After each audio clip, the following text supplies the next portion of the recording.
Prior to beginning the activity, please be sure to review the faculty information and disclosure statements, as well as the learning objectives. After listening to the activity, complete the post-test by clicking the Earn Credit link in the episode description. Downloadable slides and resources are also available. The following presentation is copyrighted by Medscape. No use, broadcast, or recording of this presentation or any part thereof is permitted without the written authorization of Medscape.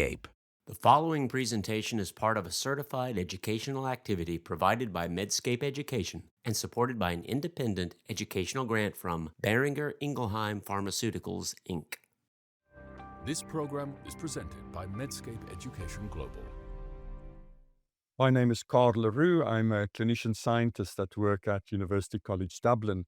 And this question regarding the metabolic link between obesity and liver disease is really one that is perplexing us at the moment in medical science. And this is an old painting from Joseph Wright of Derby showing how the Victorians viewed science and complex systems that's interacting. And I think this is the way I think about this complex system. But the one thing that we no longer do is ask patients is to eat less and move more, because that is not a treatment for the disease of obesity, but rather we need effective treatments that can treat this disease so that we can address the complications such as liver disease. But let's think about MASLD and the progression of MASLD.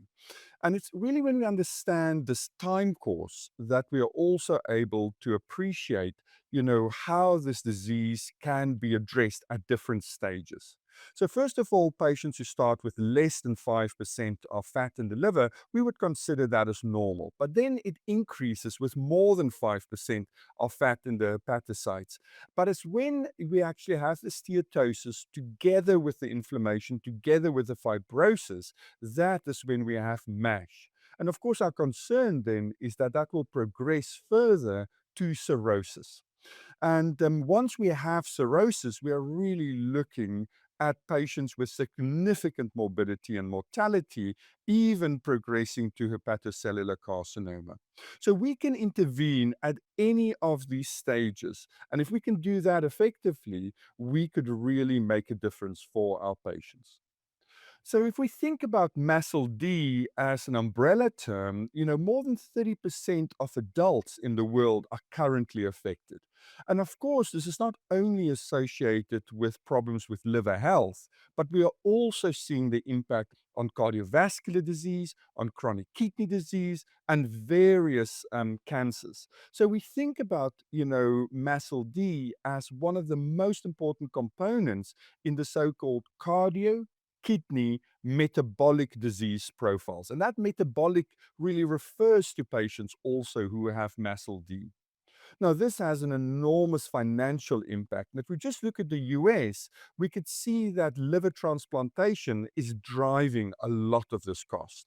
So it's important for our patients that we can improve this. This is important for us as healthcare providers that we can provide care, but it's also important for health systems because it's taking resources away and diseases that we can actually address and prevent.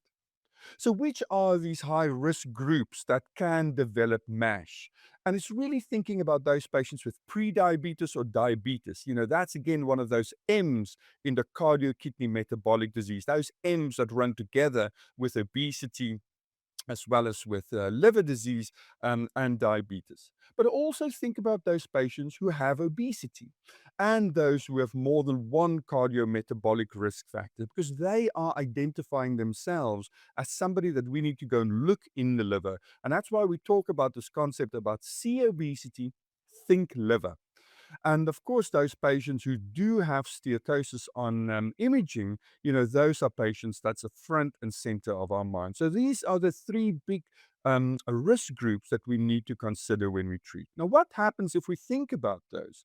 If we think about those patients who do have obesity or have a very high risk of developing obesity with elevated body mass indexes, we could see that across the world, there is a substantial burden of this disease. But it's really the global south that appears to have the biggest burden of this disease. So it's important that we actually find treatments and find prevention strategies to address this, for a global level.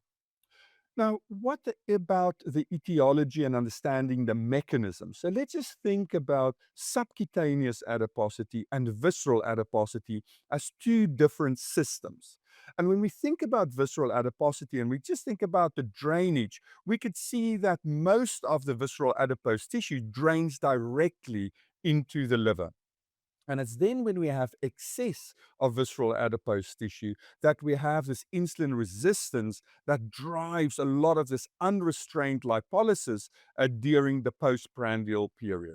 And that, of course, brings the inflammation. So it's when these come together that we can see progression of MASLD up to diseases that not only affects the liver, but also cardiovascular systems, also the kidney. So thinking about this and understanding where we're starting from, visceral adiposity being a major driver of much of what we see. So if visceral adiposity is that important, what is the impact of, for example, of weight loss? And we can see if we have patients who lose more than 3% of their weight, we can make a difference with steatosis. If they lose more than 5% of their weight, we can start making a difference with inflammation. More than 7%, we can start seeing a resolution of MASH. And more than 10% weight loss, we start seeing a regression of fibrosis. But what's our challenge? Our challenge is that patients can lose the weight, but how good are they at sustaining this weight loss? And you can see people who lose more than 10% of their weight, fewer than 10% of them are actually able to sustain it in the long term. And of course, what we want with complications such as MASLD and MASH is we need a long-term sustainable strategy that can not only reverse the fibrosis, but keep the disease, contained and progress and stop any progression. And that's when we actually look at a major cohort of more than 10,000 patients, and we see people going between these states of where they develop obesity, or if they have obesity, they regress to a lower body mass index. And let's just look at the liver-related events. Those patients that increase their body weight are at much higher chance of liver-related events than those patients that actually lost weight. And let's look at liver stiffness progression. So those patients that increase their body weight have an increase of liver stiffness. However, those patients who lost weight and are able to sustain it, they have a reduction in liver stiffness. So now we can see that these are not only associated, there's also a causal link. And if we can actually change the visceral adiposity, we can also change the complications as measured in this instance by liver events, but also liver stiffness progression. So let me summarize and suggest to you that obesity contributes to MASLD and its progression. Treatment of obesity can reverse the progress of MASLD. But of course, what I would like you to remember is I would like you to remember that you see obesity, you think liver, and you treat the heart. Because we can treat our patients holistically and address not only the morbidity and mortality, but also the quality of life of our patients. So thank you for joining me, and we're going to continue now on to the next segment and hear about screening and diagnostic tests of MASLD and MASH from Amreen Dinani. Hello, my name is Amreen Dinani, and I'm a hepatologist and associate professor of medicine at Duke University in Durham, North Carolina, United States. In this chapter, I'm going to talk to you about screening, risk assessment, and diagnostic workup for MASLD and MASH. So first, we're going to start off with who should be screened. And we have multiple society guidelines that really tell us and guide us in terms of who should be screened. So these are multiple society guidelines that do have a consensus that patients with type 2 diabetes, patients with complex obesity, who have metabolic risk factors should be screened for MASLD and fibrotic MASH. And then the other population to really think about are first-degree relatives of patients with cirrhosis who have cirrhosis as a result of MASLD or MASH. The other thing to think about also when you're thinking about MASLD as a differential, make sure that you're thinking about MASLD and MASH when you see someone with elevated liver tests or hepatic steatosis. So, once you've recognized a population or a group of individuals who are at risk for MASLD, what do you do next? And so, this is an adaptation actually from some guidance from the ASLD, which was published in 2023. And basically, you start off with something called a FIB4. So, FIB4 is a blood based test and gives you a score to help you do some initial risk stratification for MASLD. Patients who have a FIB4 of less than 1.3, those are patients that you could be pretty confident that you have ruled out advanced fibrosis in. Those patients who have an intermediate risk, which is between 1.3 and less than 2.67, those patients warrant some form of secondary assessment. And essentially, those who have intermediate scores or high scores suggestive of advanced liver disease or cirrhosis should then be referred to hepatology for further workup. So then if we think about, other guidance, so these are guidance from the AGA, the American Gastroenterology Association, and you can see from this algorithm, very similar approach, but really looking at FIB4 first, which is then followed by further secondary testing. The one difference here that we see compared to the ASLD guidance is that if you have a patient who has a FIB4 of less than 1.3, so someone that you are pretty confident that you've ruled out advanced fibrosis in, but if you feel like they're enriched with metabolic risk factors such as type 2 diabetes, they have hypertension, they have dyslipidemia, or class 2 obesity, those are patients that you're thinking in your mind have more advanced disease. And it would not be wrong for you to then go ahead and do some secondary testing as shown here. And here, these are the guidance from NILDA. So NILDA means non-invasive liver disease assessment. And again, really how you use and how do you layer your FIB4 with your other imaging-based technologies that give you a liver stiffness measurement, and how you can use that liver stiffness measurements to further characterize your patients from F0 fibrosis, which is no fibrosis, to F4 fibrosis, which is cirrhosis. And then lastly, this is a joint EASL, EASD, EASO non-invasive assessment of the risk for advanced fibrosis and liver-related outcomes. And these, again, should really be applied to individuals who are enriched with cardiometabolic risk factors, abnormal liver enzymes, and patients who have type 2 diabetes. And very similar to the ASLD guidance, start off with a FIB4, and here followed by a VCTE. So now we're going to get into some of these tests that we talked about. So FIB4 is the most widely used scoring system because it relies on blood tests that we routinely get in a lot of our patients. So FIB4 is comprised of the age of the patient, platelet count, ALT and AST of a patient, a score of 1.3 and lower, low risk of having advanced liver disease, greater than 2.67 and higher, high risk of having advanced liver disease warranting further workup. And then you have this 30-40% of the population that sits within the scores of 1.3 and less than 2.67. Again, these are patients who probably will benefit from secondary testing, whether it's blood-based or imaging-based. I think it's really important to understand and appreciate that all these NITs are not perfect and there are some limitations. There's lots of data to support that the FIB4 may not be the best test to utilize in patients with type 2 diabetes because of the intrinsic fluctuations of liver enzymes in this patient population. FIB4 was validated in the age cohort of 35 years to 65 years of age, so using a higher cutoff for patients who are 65 years and older. If patients have low platelets for other reasons unrelated to the liver, that will falsely elevate your FIB4. So thinking about those situations as well. And here we put high alcohol intake. It will cause your liver tests to be high, and this can again falsely elevate your FIB4. We typically do not see very elevated liver enzymes in patients with MASLD, so anything really 200 and higher should really make you think about other confounding etiologies of liver disease. So switching to some of our imaging-based technology. So VCT stands for Vibration Controlled Transient Elastography. And here what the technology really does is it propagates a vibration wave across the liver, and the speed of the vibration wave correlates with the degree of liver stiffness. So in a normal, healthy liver, you would have a low score suggestive of less stiffness, and the more fibrotic, the more scarring in the liver, you would have a higher stiffness score.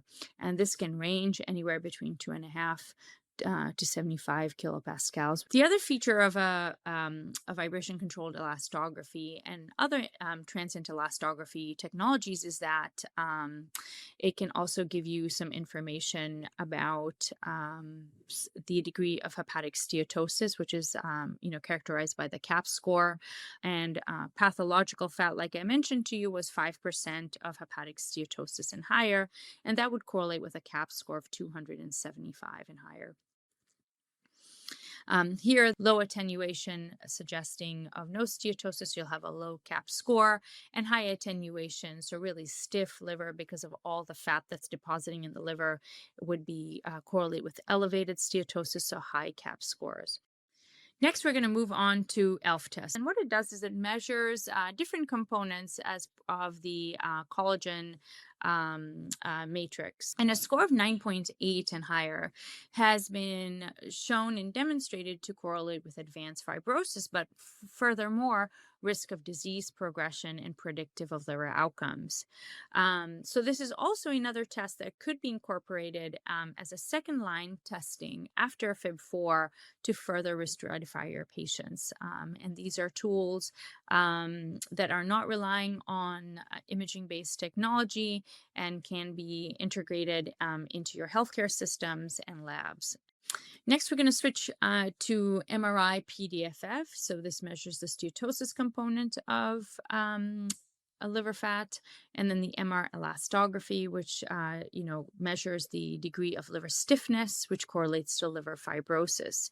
And MRE really is probably our most accurate imaging-based modality that allows us to predict liver fibrosis outside of a liver biopsy. PDFF component, this is a proton density fat fraction, calculates liver fat percentage by measuring the density of mobile fat protons relative to the total density of fat and water protons. One thing to note here is that the liver stiffness measurements, which are measured in kilopascals, kPa, is different from FibroScan or VCT. So really important to know what the different cutoffs are for your different imaging-based liver stiffness modalities that you use. And here in this table, what I really just want to highlight is that there are multiple other non-invasive tests that can be used to determine the stage of fibrosis. And here I'm highlighting some of the serological-based tests, so some of the simpler scoring systems, and these really rely on blood tests that are routinely obtained in a lot of our patients. And then there's tests such as FiberSure, ELF test, and the FAST score. I just highlighted a couple of the imaging-based technologies that we have, but there are several elastography-based technologies available now. And essentially what they all do is measure liver stiffness. I think it's also very important to recognize some of the advantages and disadvantages of some of these, non-invasive tests or NILDA that we're talking about. And here I'm just highlighting that, FIB4 is a very good test to accurately detect to rule out advanced fibrosis.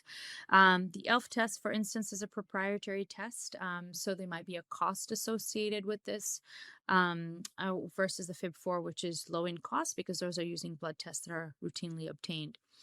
With some of our imaging-based technologies, I think the biggest barrier really is cost and having these tools in your clinical setting. But like I mentioned, these imaging-based technologies are pretty quite accurate in detecting advanced liver disease. And to conclude, hopefully I've highlighted to you that MASLD is prevalent and proactive screening is necessary to detect MASH fibrosis and intervene in a timely manner. I think the key here is knowing that there are multiple non-invasive tests of liver fibrosis that can be employed to risk stratify individuals for at-risk MASH, so those with significant fibrosis. A good place to start would be thinking about high-risk populations such as type 2 diabetes, patients with complex obesity, and really these have been recognized as the two leading risk factors for MASLD, fibrotic MASH, and advanced stages of liver disease. This is not something very specific or exclusionary to hepatologists. We really need all hands on deck to tackle this growing global problem. And with that, thank you again for joining me today. I really hope this was informative. We're next going to continue on to the next chapter to hear about the current treatment paradigm for MASH by Elisabetta Bugianesi. Thank you so much. Hello everyone, I'm Elisabetta Bugianesi. I am professor of gastroenterology at the University of Turin in Italy. And now I'm going to discuss with you the current treatment paradigm for MASH. Let's start for the international guidelines. Now, the guidelines agree on most key points of management. First of all, screening. Screening in primary care and endocrine clinics for MASLD population at high risk for fibrosis. This population includes people with type 2 diabetes, with obesity and at least one cardiometabolic risk factor, or with elevated AST and ALT. Screening should start with non-invasive tests. FIT4 is the preferred first-line method. A threshold lower than 1.3 identify a low risk of significant fibrosis. If the FIT score is between 1.3 and 2.67, this is a gray area, then you should either perform alpha or VCT, vibration control transient elastography. A pathology referral should be done when the FIB score is higher than 2.67 or VCTE higher than 8 kPa or else higher than 7.7 because these identify a high risk of significant fibrosis. If FIB4 is lower than 1.3, anyway reassessment should be done by FIB4 every 1 to 2 years. The goal of MASH management are ubiquitous through the guidelines. So first of all, to control the metabolic syndrome, so to improve weight loss, type 2 diabetes, hypertension, dyslipidemia. Secondly, liver-directed treatment. MASH resolution, fibrosis regression, which can be identified through reduction in liver stiffness or fat and improvement in biomarkers. And most of all, to reduce both liver and cardiac outcomes. Lifestyle, of course, is the cornerstone of management. First of all, you should discourage alcohol consumption. Then dietary changes, physical exercise, of course, are very, very important. The management of comorbidities. So far, there are 2 MASH-targeted therapy for MASH and moderate to severe fibrosis, that is F2 and F3. These are drugs with completely different mechanisms. GLP-1 receptor agonist semaglutide acts mostly centrally at the central nervous system to reduce appetite and its lower gastric emptying. It does not have a receptor in the liver, so the effect on the liver are indirect effect by reducing the lipid overload to the liver, by increasing fat oxidation and improving insulin sensitivity. Resmetirom is a THR-beta agonist, so the beta receptor that are directly in the liver. It increases fat oxidation, it improves mitochondrial function, and by doing so, it has anti-inflammatory and anti-fibrotic effects. So these are the 2 phase 3 studies that led to this conditional approval. You need to know that both FDA and EMA require 2 steps for approval. The first one is based on histology, so reduction of MASH or disappearance of MASH without worsening of liver fibrosis and reduction of fibrosis without worsening of MASH. So the first is a conditional approval, and in this case, it has been assessed at 52 weeks. The second endpoint is based on outcome, liver-related outcome, and it requires more time, almost 5 years in total, to be reached, and it provides definite approval. So these are the results of the interim analysis of the phase 3 study for resmetirom. You can see the MASH resolution with a worsening of fibrosis in the left panel was reached in almost 30% patient who had resmetirom 100 milligram orally, compared to 9.7% of subject in the placebo arm.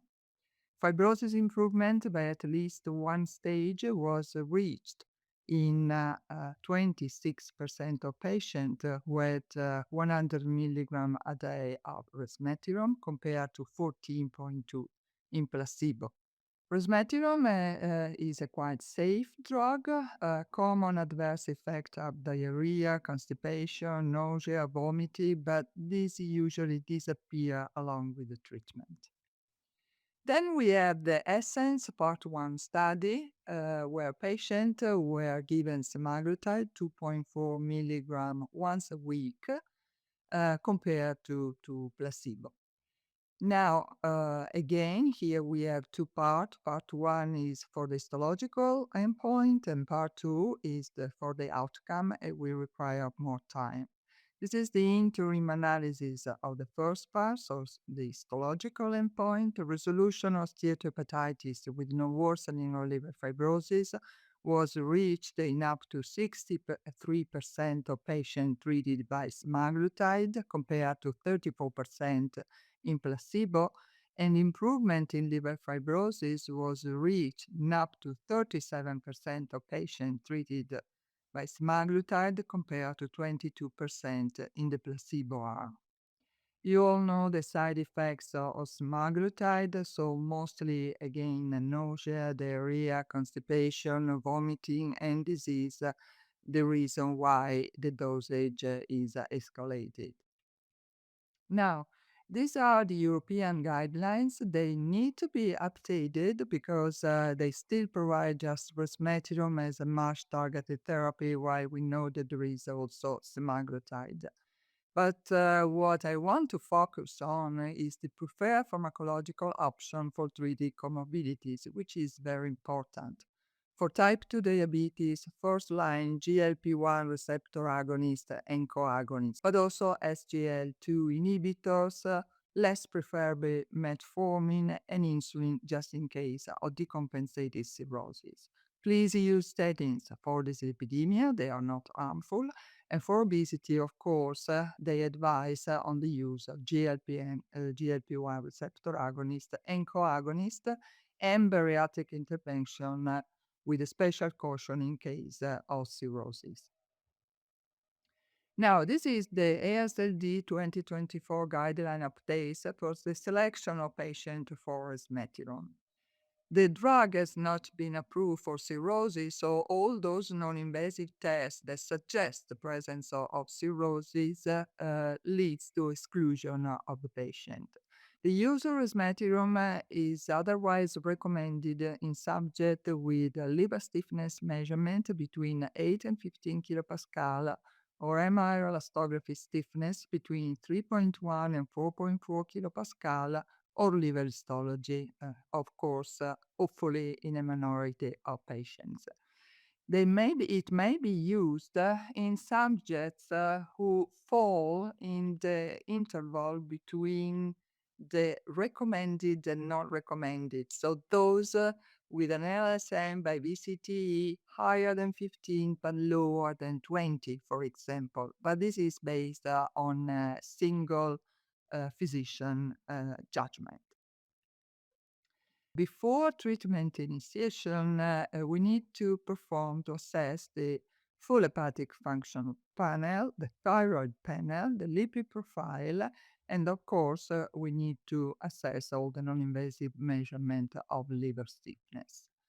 We should repeat the hepatic function panel every 3 months up to 12 months, and then to reassess also the non-invasive measurement of liver fibrosis to see if there is an improvement or a non-improvement, and in this case, of course, the drug should be discontinued.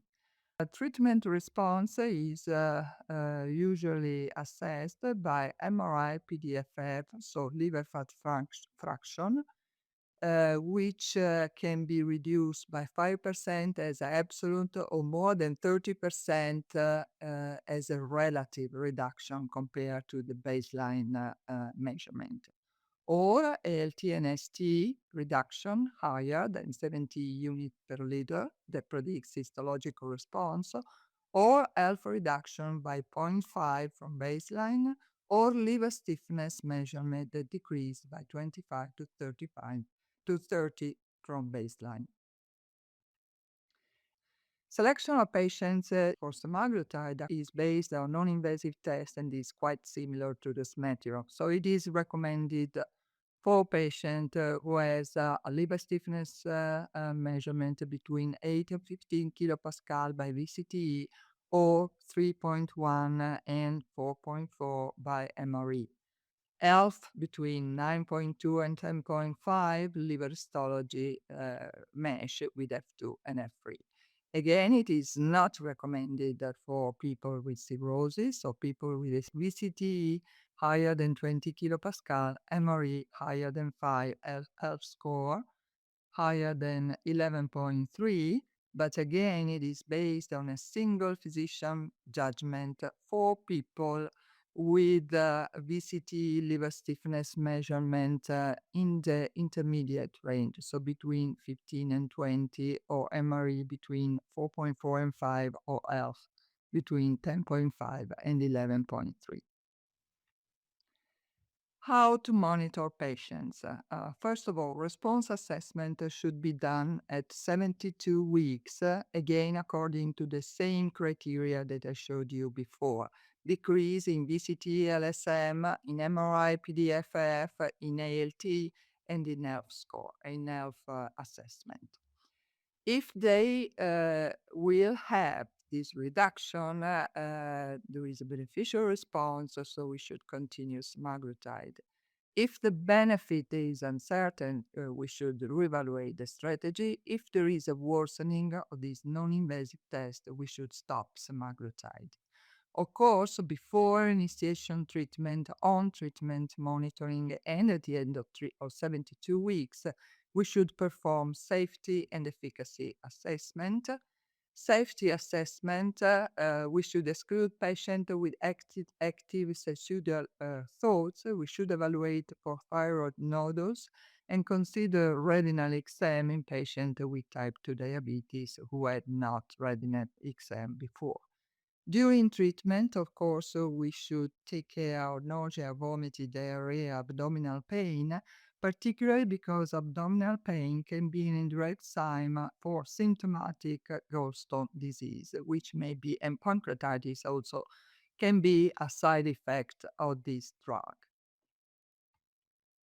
And last but not least, these are the ADA guidelines, and they start with MASLD with F0, F1, and they consider obesity pharmacotherapy, diabetes pharmacotherapy, and MASH pharmacotherapy. So for obesity, prefer GLP-1 receptor agonist and dual GLP and GLP-1.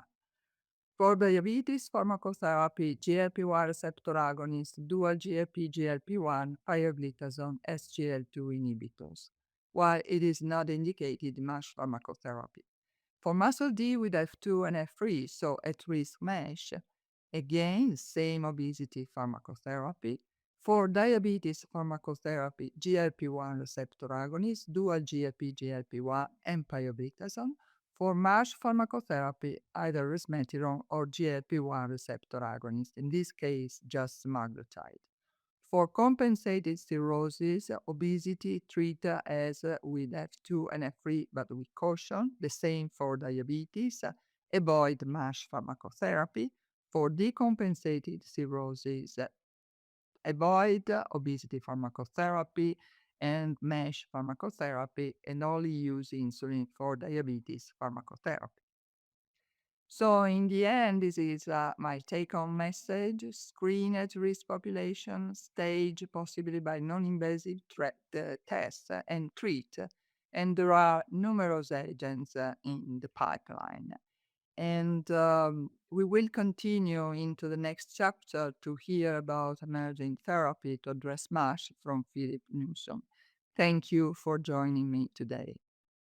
Hi, I'm Phil Newsom, Professor of Hepatology at King's College London, and today I'm going to discuss emerging therapies that address metabolic dysfunction.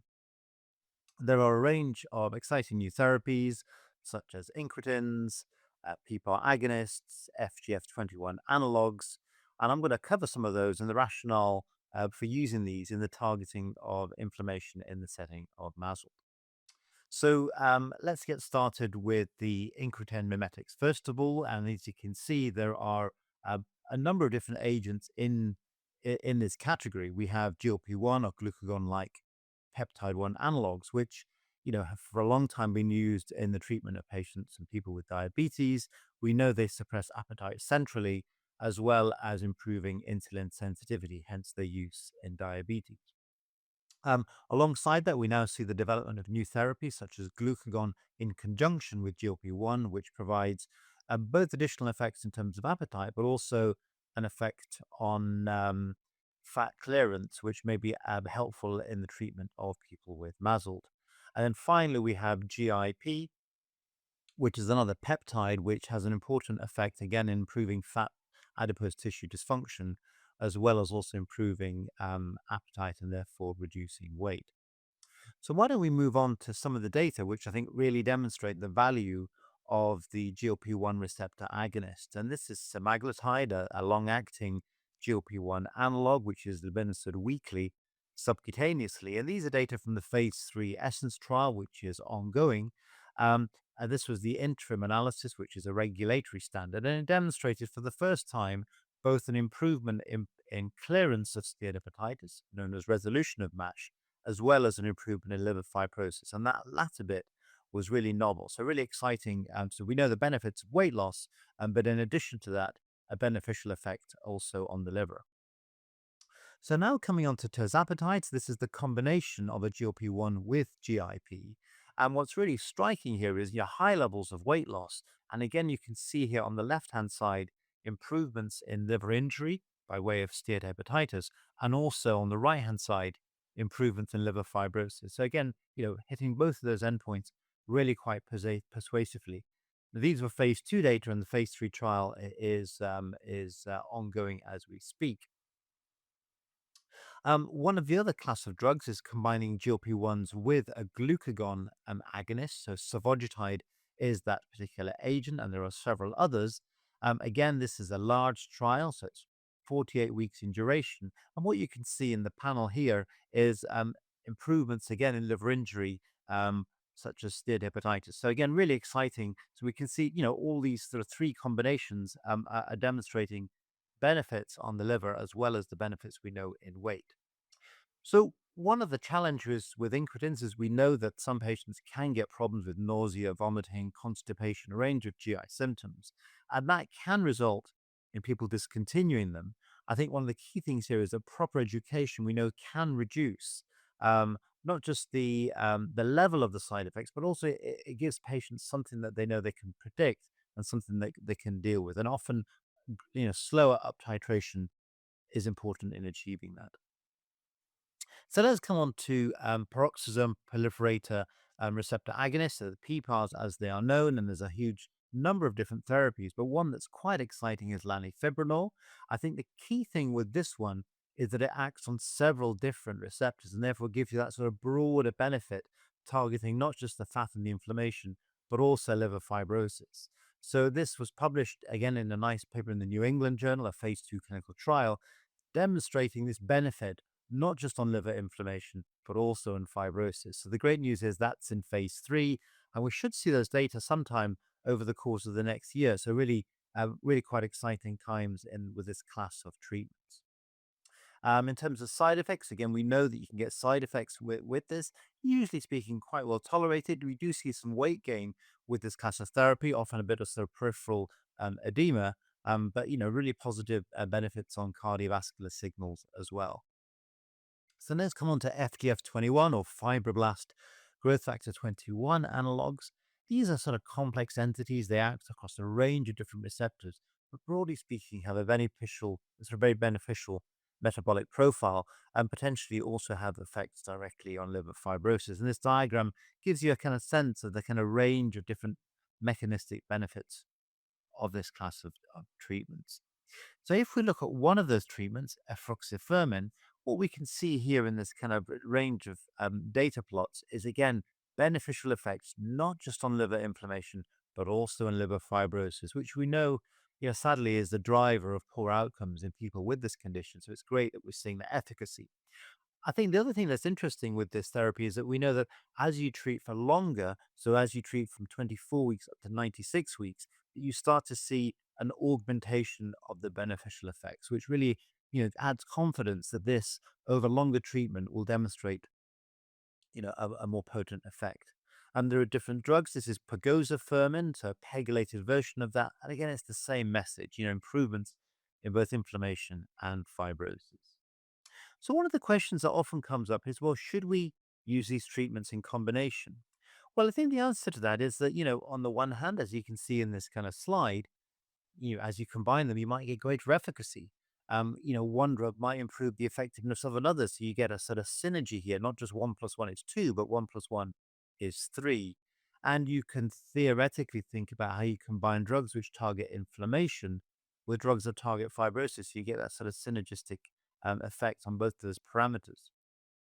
The flip side, I guess, is, as you combine drugs, you might combine side effects, you might get side effects that you hadn't predicted. And of course, there are some challenges around costs as well, which, potentially will be relevant depending on the kind of healthcare model that you are dealing with.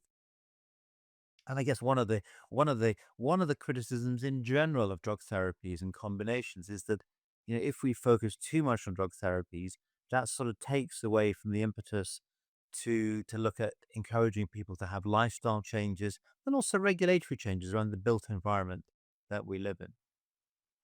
So I think in summary, what's really exciting is that we see a range of new therapeutic angles. We see therapies which will be effective in terms of weight and glycemic control. So there's upstream parameters. But then we also see new treatments that are coming through which will target perhaps more of the inflammation and also more of the fibrosis, and therefore give us, sort of an ability to have traction on the things which we know are going to drive poorer outcomes. So again, much of the conversation, has been around the liver, but we know sadly that people with this condition will often die from cardiovascular conditions and non-liver cancer. So again, it's important that we approach this care holistically. The good news is that many of these therapies we know, especially the sort of incretin family, will actually impact beneficially on diabetes, insulin resistance, and weight, which we know therefore from the kind of the studies that they've done in terms of cardiovascular outcomes will also reduce cardiovascular outcomes as well. So, you get this, you're not just treating the liver, you're treating the broader metabolic environment and therefore seeing those benefits as well as the liver benefits. I think when it comes to combination treatments, of course, many people would say this will be the hypertension paradigm. And that's probably true. I think we don't really have as yet a good understanding as to how we will sequence these therapies. So, for example, do you start somebody on, a combination treatment right at the beginning, or do you start them with one therapy? And if that doesn't work, however you choose to define that, do you then add in another therapy? And I think, we'll need to work through, understanding how to sequence that, at broader scale before we can proceed with that. So thank you very much for joining me. I hope you've enjoyed that and found that useful. If I could now please ask you to continue on to the next chapter, where I'll be discussing the multidisciplinary management and strategies with Karel Leroux, professor from Dublin, to see how we can make this work in the real world. Thank you very much for your attention. Hi, I'm Phil Newsom, Professor of Hepatology at King's College London and Honorary Consultant Hepatologist at King's College Hospital. Joining me today is Carel LaRue, Professor of Metabolic Medicine from University College Dublin. And today we're going to discuss the multidisciplinary management and strategies for people with obesity and liver disease. So, hi, Carel. Hi, nice to see you. Nice to see you too. So, we have the sort of pan-European guidelines from the European Societies of Obesity, Liver Disease, and Diabetes, and you know, as you can see in their sort of main diagram, what they capture is a couple of dimensions. One is around ways of achieving weight loss, and obviously there's a range of different approaches there. But then separately, they talk about sort of diet quality, physical activity, and the multidisciplinary team. And of course, there are some specific elements for people with cirrhosis. But I guess I'd be interested to hear from you. How do you see the bringing together of the different disciplines to try and deliver holistic care for people with this condition? I think this has been a massive step forward, because really it's only when we're going to talk together that we're going to find the solution because there's so much overlap. And I really like what was done here. But I think we also should be careful that we don't create barriers to treatment. We have so many people that we want to treat. So having these guidelines really help us. But Phil, I would like to hear your opinion about how can we actually translate this back to primary care? Because I think this is the gold standard. And, you and I work in ivory towers and we can do this. But how do we actually get these guidelines implemented in primary care? That's a really good point. I think it needs to be simple, is the first point. And that's not because, it's beyond people's ability. It's just recognizing in primary care, people have a range of tasks that they need to perform. And this is just another one. So I think one of the really positive things is that we now have treatments which are available in many European countries and the US. So the argument around what's the point, this you're not going to change what you do, I think is changing. We now see therapies coming forwards. I think in an era of electronic healthcare records, it's how we make this as easy as possible. So that the question for the primary care physician is, okay, a patient has potentially got liver disease. How do I quickly get to the point where I know what needs to happen? And and basically that is around making sure they don't have other causes for liver damage. But then secondly, how much liver fibrosis have they got? And there's some very easy ways that can be embedded in primary care to help them do that. Now, once an individual is identified as having significant liver fibrosis, I think then the question is, where should they be seen and how do we weave in, the additional input from people with diabetes interests? And obviously some of that can happen in primary care, but also as we think about obesity specialists. So, what do you think are sort of models of care which can be, scalable and accessed, wherever you are in the world? And I think, that model, thinking about the so-called cardio, kidney, metabolic, diseases. And, that's where primary care is really good. I mean, that's why we've seen this dramatic reduction in cardiovascular death is because people have been able to implement good treatments, at least from the cardiovascular side. But if we think about liver, in the metabolic space, and we also then think about the opportunity to actually affect substantial reductions in visceral adiposity that I think is now what we're now able to do. That's where I would like our primary care to focus. So we no longer, for example, think about obesity as something special. We just think about obesity as a mechanism how we can treat this cardio kidney metabolic, and where metabolic really refers to liver here. So and Phil, do you think that is now possible, that primary care can effectively treat and reduce visceral adiposity with some of the tools that we now have available? Yes, I think that is definitely the case. I think we're now seeing much more widespread usage of medications and obviously recourse to more involved procedures for people more significantly overweight. I think there are clearly challenges in terms of population access, and depending on where you are in Europe, there's a limit to what the state will provide or insurance will provide. But I think that is the case.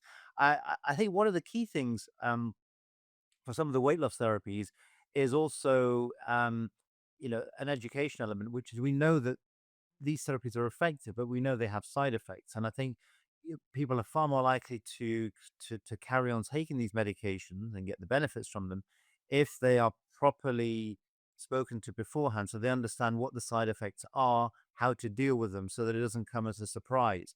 So I think that that is probably one of the challenges of delivering this at scale. And I guess, I look to you in particular because you have a lot of experience at managing people that have these problems and using these medications. So what would you think would be a helpful way of scaling that sort of information transfer? I think the first thing is to recognize that I would like everybody in the entire world to have a healthy diet and healthy exercise, because healthy diet and healthy exercise is going to make patients healthier, but it's not an effective treatment for the disease of obesity on its own. But then, if we do have other, for example, nutritional therapies, pharmacotherapies, or surgical therapies, then it needs to be easy for the provider. And part of that is exactly what you're saying, is to allow the primary care physician to prescribe these treatments and have the minimum side effects. And because then primary care physicians are going to engage in that process. But more importantly, patients will only take these treatments in the long term and have these sustainable benefits if they don't have side effects. So I think we have the tools that's effective enough, and now we just need to be able to implement this in a way that's going to reduce the side effects. But ultimately, I think the future is super bright, and I think we really will be able to address this cardio, kidney, metabolic disease triangles. No, absolutely. Well, listen, on that positive note, thank you again, Karel, for a great discussion. And I'd also like to thank the audience. Thank you for participating in this activity. If I could please ask you to continue on and to answer the questions that will come after this and complete the evaluation. Thank you very much. This program was presented by Medscape Education Global.